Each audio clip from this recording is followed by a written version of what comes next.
Olá você, muito bom dia. Está no ar a primeira edição do Mister Mengão, o seu telejornal com as notícias do mais querido do Brasil. De La Cruz e Arrascaeta treinam com o grupo e reforçam Flamengo no clássico contra o Botafogo. Mais uma novela mexicana deve chegar ao final ainda nessa semana. Empresa que cuida do gramado do Maracanã se defende das reclamações dos técnicos e dos jogadores. Comebol manda recado para o nosso zagueirão Iago. Essas e outras você confere agora. Fica comigo até o final, porque aqui tem muito mais Flamengo para você. O Flamengo vai ter 2 reforços para enfrentar o Botafogo às 21h30 de quarta-feira no Maracanã. De La Cruz e Arrascaeta, poupados no clássico contra o Fluminense, treinaram com o grupo nessa segunda-feira e viraram opções para o técnico Felipe Luiz. Os uruguaios não jogaram no sábado por causa de um controle de carga estabelecido para o elenco, que folgou nesse domingo. Na reapresentação, a dupla esteve em campo no Ninho do Urubu. Quem também treinou foi o Michael, que foi substituído no segundo tempo. Ele fez tratamento com gelo na coxa esquerda, ainda no banco de reservas, e não apresentou queixas. Se vai ter a volta dos 3 jogadores, o Flamengo muito provavelmente também vai ter desfalques nesse próximo jogo. A tendência é que os outros jogadores sejam poupados para seguirem o planejamento físico do departamento médico do clube. Há uma grande preocupação com o desgaste do elenco nesse início de temporada. O calor e o gramado do Maracanã geraram muitas reclamações dos jogadores nesse sábado. Vale lembrar que o Alexandro teve uma lesão de grau 1 detectada na coxa esquerda e deve ficar fora por 2 ou 3 semanas. Felipe Luiz ainda não definiu o time que vai jogar contra o Botafogo amanhã, mas deve mandar a campo um Flamengo diferente do que enfrentou o Fluminense. Como o tempo de recuperação vai ser pequeno, é provável que a equipe seja formada, em sua maioria, por jogadores considerados reservas. Aleluia!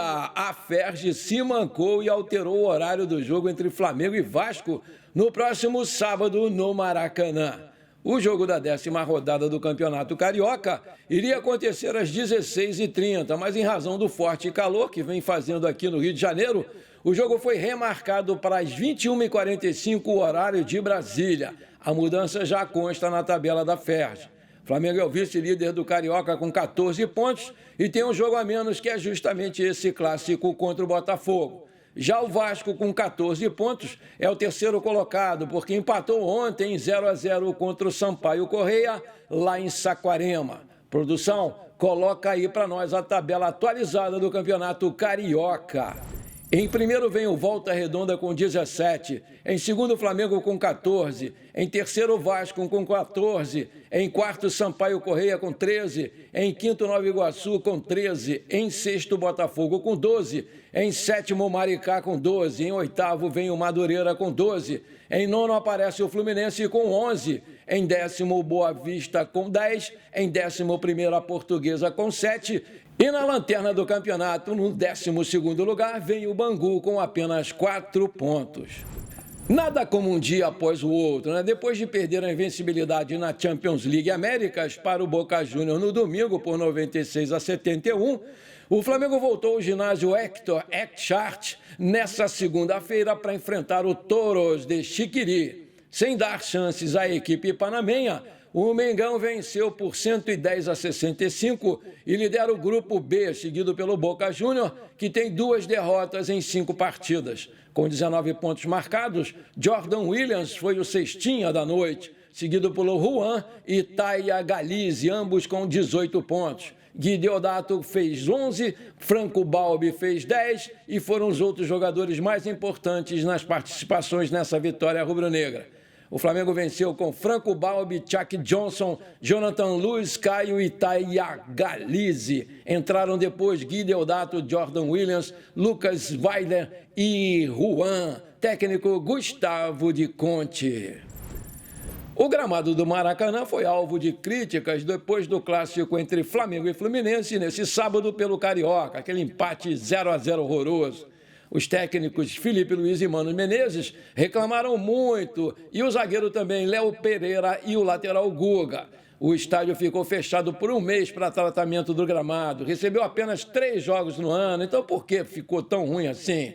Em contato com a reportagem do GE, a Greenleaf, que é a empresa responsável pelo gramado, que cuida do gramado, reforçou que o campo é híbrido. 10% dele é sintético, costurado a cada 2 centímetros de grama natural em toda a sua extensão. O gramado sobe entre 1 centímetro a 1,5 centímetros a cada ano, por meio da aplicação da areia para o nivelamento. A partir disso, é feita a raspagem para deixar a fibra exposta novamente para ter a eficiência, manter a estabilidade e a resistência do solo. É por esse motivo que há a sensação de um gramado mais duro. Além disso, a empresa afirma que o gramado híbrido já é mais duro do que o natural. Para o jogador não ter esse tipo de sensação, é feito um processo chamado de descompactação no campo, com uma frequência ainda maior. Em gramados híbridos, o procedimento é feito uma vez por mês. Mas, nesse começo de ano, a Greenleaf afirma que foi feito entre 2 a 3 aplicações nesse mês. A última descompactação foi feita na quinta-feira, antes do Fla-Flu, mas a Greenleaf projetou novas descompactações até o final da semana e prometeu um gramado mais macio, principalmente para o jogo entre Flamengo e Vasco, que vai acontecer no sábado, às 21h45, horário de Brasília.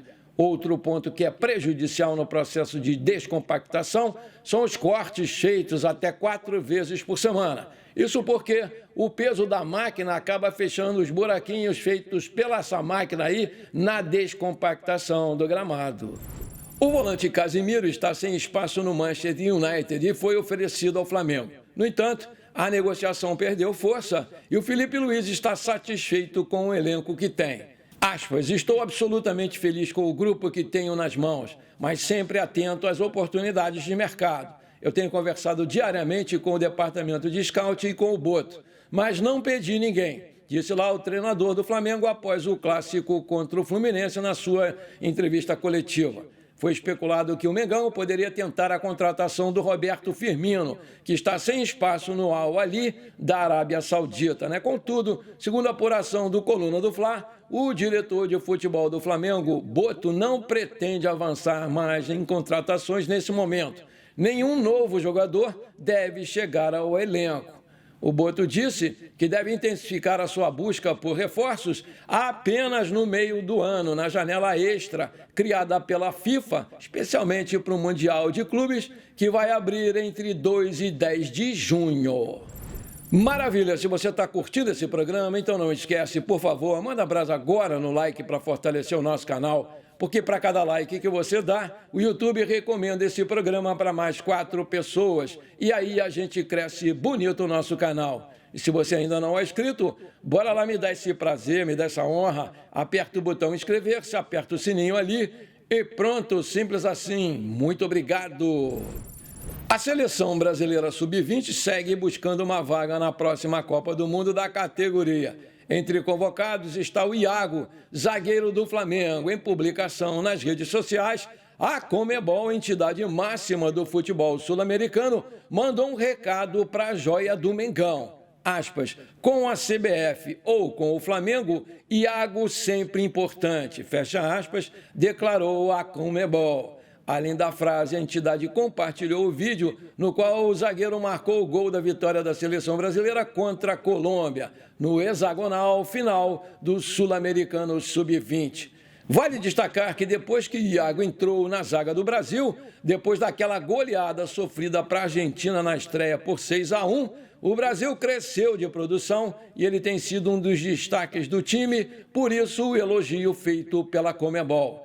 Antes de chegar à seleção brasileira, Iago teve participações diretas em 2 títulos importantes do Flamengo. O primeiro deles foi a conquista inédita da Libertadores Sub-20 contra o Boca Juniors da Argentina. Após isso, o zagueiro também esteve presente no jogo com o Olympiacos da Grécia, aqui no Maracanã, no qual o Flamengo venceu por 2-1 e se sagrou campeão mundial de clubes da categoria.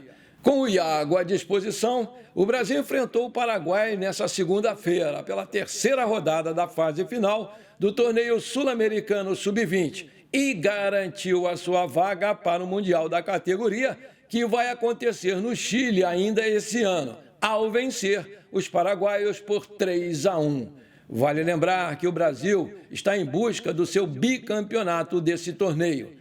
Parabéns, rapaziada, pela bela recuperação. Parabéns! Pelo menos até aqui não há indicativos de que o técnico Felipe Luiz vai receber novos reforços até o final dessa janela, que se encerra agora no dia 28 de fevereiro. Mas saídas não estão descartadas. Uma delas, inclusive, está bem perto de acontecer. Trata-se da venda do meia Lohan, que deverá ser sacramentada ainda nessa semana aqui no Rio de Janeiro, a grande novela mexicana do ano. De acordo com o portal Bola VIP Brasil, representantes do CSKA estão chegando ao Brasil para conversar com a alta cúpula do Flamengo e confirmar a contratação do garoto. Com isso, a novela sobre a saída do meia atacante de 18 anos deve ter um ponto final ainda nessa semana. Há a expectativa de que o Lohan renda ao Flamengo um total de 8,5 milhões de euros fixos, mais 1 milhão de euros em metas, 56,6 milhões de reais. O jogador até que gostaria de assinar com o CSKA, mas acabou recuando depois da demora nas negociações. Agora, com essa chegada dos russos ao Rio de Janeiro, será para tentar convencê-lo a mudar de ideia e ir jogar na Europa. A última vez que o Lohan entrou em campo com a camisa do Flamengo foi no dia 22 de janeiro, contra o Bangu. Ele sequer vem sendo relacionado pelo técnico Felipe Luiz e vem treinando com o sub-20. Vale lembrar que o Flamengo tem 70% dos direitos econômicos do jogador e os 30% restantes pertencem ao Madureira. Bom, por enquanto foi isso. Espero que você tenha gostado do nosso programa. Muito obrigado de coração por você ter ficado comigo até aqui. Um forte abraço, bora ser feliz. Lembrando que eu fico uns 10 minutos depois de lançar o vídeo para responder os comentários de vocês. Pra cima deles, Mengão!